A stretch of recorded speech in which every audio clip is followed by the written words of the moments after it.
우리 주 예수 그리스도를 변함없이 사랑하는 모든 자에게 은혜가 있을지어다. 아멘.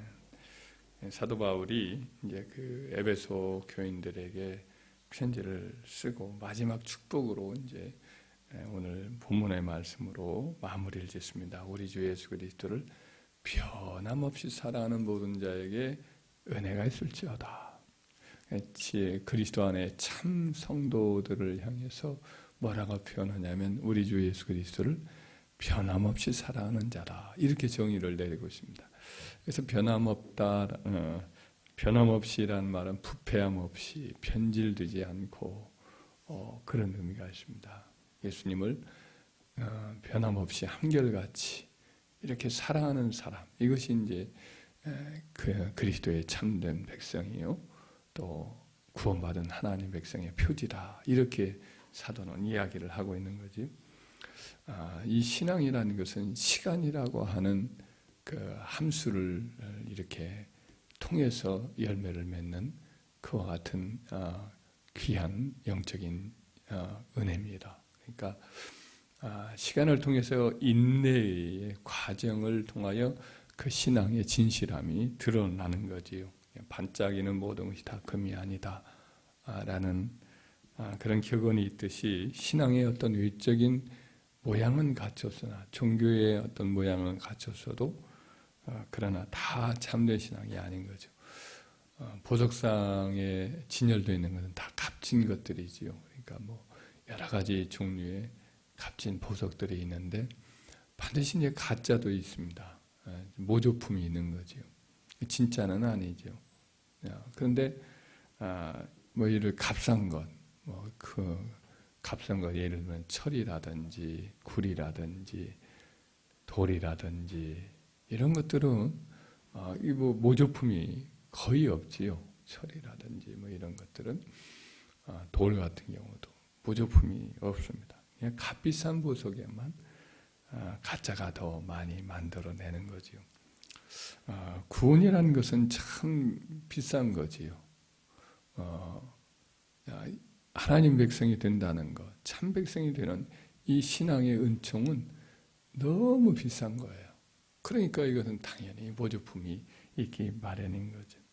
구원을 얻게 하는 신앙을 흉내내는 가짜 믿음을 이 악한 마귀나 세상은 양산을 하지요. 그래서 가짜의 믿음의 길을 진짜인 것으로 착각해서, 그래서 멸망에 떨어질 줄도 모르고 거기 거짓 안정감에 속아서 더 열중하고, 그러다가 결국은 멸망으로 떨어진 사람이 우리 주변에도 많이 있지 않습니까? 그러니까 우리는 가짜 신앙을 분별을 해서 물리치고, 또 우리가 참된 신앙의 표지를 나타내고, 오늘 본문의 말씀 에베소서 6장 24절 말씀처럼 우리 주 예수 그리스도를 변함없이 한결같이, 시간이 흘러도 여전히 그 주님을 사랑하는 신앙이 일관되고 더욱 깊어지는 그와 같은 성도가 되어야 할 줄 믿습니다. 그래서 예를 들면 그 열매를 맺지 못하는 경우를 보면, 예를 들면 처음에는 신앙의 기쁨으로 이렇게 시작하는 사람도 있습니다. 하나님의 진리의 말씀을 받았을 때 구원의 즐거움인 것처럼 막 맨 처음에는 기뻐해요. 그러나 시험이 옵니다. 환난이 옵니다.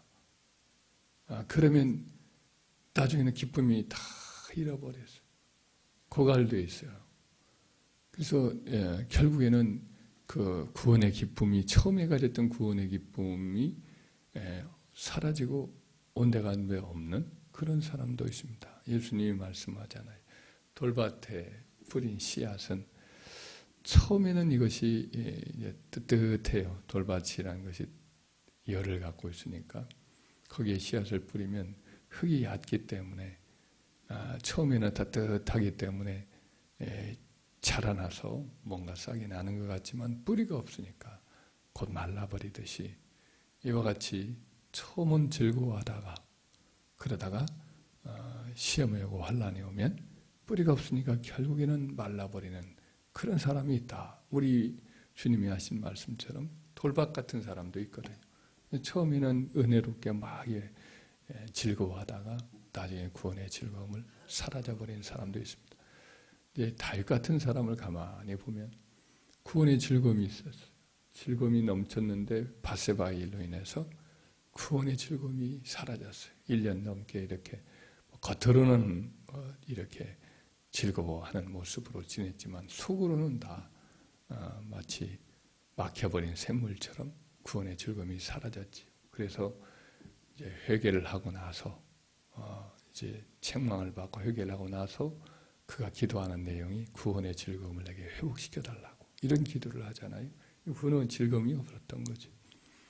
그러나 나중에는 점점 세월이 갈수록 그런 깊은 교제를 통해서 회개의 기도도 역시 하면서 동시에 구원의 즐거움으로 온전히 헌신하고 하나님과의 깊은 교제를 통해서 성전을 짓는 여러 가지 영적 감동을 받으며 그 모든 것을 즐거움으로 준비하는 모습을 보여주잖아요. 그래서 구원의 즐거움이 다른 어떤 즐거움, 세상적인 돈을 모으고 세상적으로 성공을 하고 사람들의 인정을 받고 이것도 즐거움이 있지요. 다른 것으로 즐거움이 있습니다만은 무엇보다도 주님의 구원받은 백성이 된 영적인 기쁨, 영적인 즐거움 이것이 우리 마음을 채워가는 자가 되어야 할 줄 믿습니다. 구원의 즐거움은 사라지고 다른 것에서 자꾸 내가 즐거움을 찾으려고 한다. 그러면 이것은 좀 문제가 있어요. 그러니까 그래가지고 얻어지지도 않아요. 구원의 즐거움 외에는 진정으로 완전하게 우리를 행복하게 만드는 것이 없습니다. 여러분의 즐거움은 지금 뭡니까? 무엇이 여러분을 즐겁게 합니까? 그것이 구원의 즐거움보다 더 크다. 그러면 반성합시다. 그래서 구원의 즐거움 이것이 변함없이 주님 나라 갈 때까지 더욱 커지는 은혜가 있길 바랍니다. 또 구원받지 못한 사람도 이제 열심을 내요. 열심. 주를 위해서 헌신합니다. 처음에 열심을 내긴 그런 열심이 있다가 나중에는 열심 온데간데 없어지는 사람도 있습니다. 예후라는 장군이 그랬다고 봐요. 예후라는 장군이 처음 이제 선지자 엘리사를 통해서 젊은 선지자가 전쟁터에 나와 있는 그에게 기름 부었을 때 그는 흥분했어요. 원래가 흥분을 잘하는 사람이었는데 말을 몰아도 그냥 몰지 않고 미친 듯이 모는 열정의 소유자인데 이 사람이 처음에 기름 부음을 받으니까 열정을 내어서 아합왕가를 아예 없애버리려는 하나님의 선지자의 뜻을 다 기억하면서 그것을 이루어 갑니다. 그뿐 아니라 바알 선지자들, 아스타롯 선지자들이 이제 하나님 미워하시는 걸 알고 그것들을 다 쓸어버리려고 작정을 하고 그 일을 해냅니다. 그런데 이제 그 이후에 이제 왕권이 확립이 되자 자기와 함께 종교 개혁을 이루었던 요나답과 연합에서 잘 그 일을 이루어들 듯 처음에는 막 뭔가 종교 개혁의 아름다운 열매를 다 맺을 것처럼 하였다가 그만 딱 멈춰요. 단과 베델에 있는 금송아지 우상은 그대로 온전을 시키고 제사장들도 그대로 내버려두고 백성들로 하여금 여전히 우상 숭배에 빠진 상태로 머물게 만들어요. 그러니까 그냥 종교 개혁을 하지만 시작은 좀 하는 듯 뜨겁게 시작했더니 영도사미가 되고 말았습니다. 결국 우상 숭배자이기 때문에 구원받지 못한 상태가 되는 거죠. 그래서 열심히 처음에는 있었지요.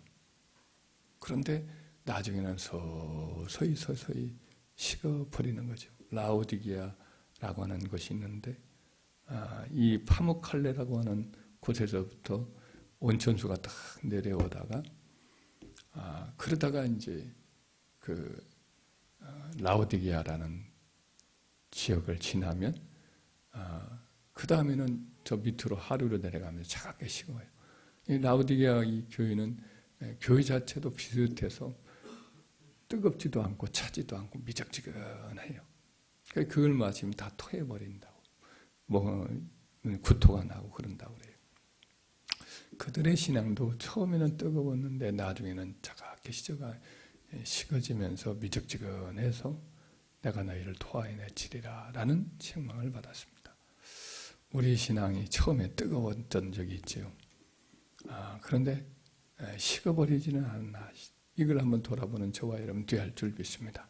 끝까지 우리 열심히 식었다 싶으면 다시금 우리 자신을 돌아보고 첫사랑을 회복하고 뜨거워지는 저와 여러분 되기를 바랍니다.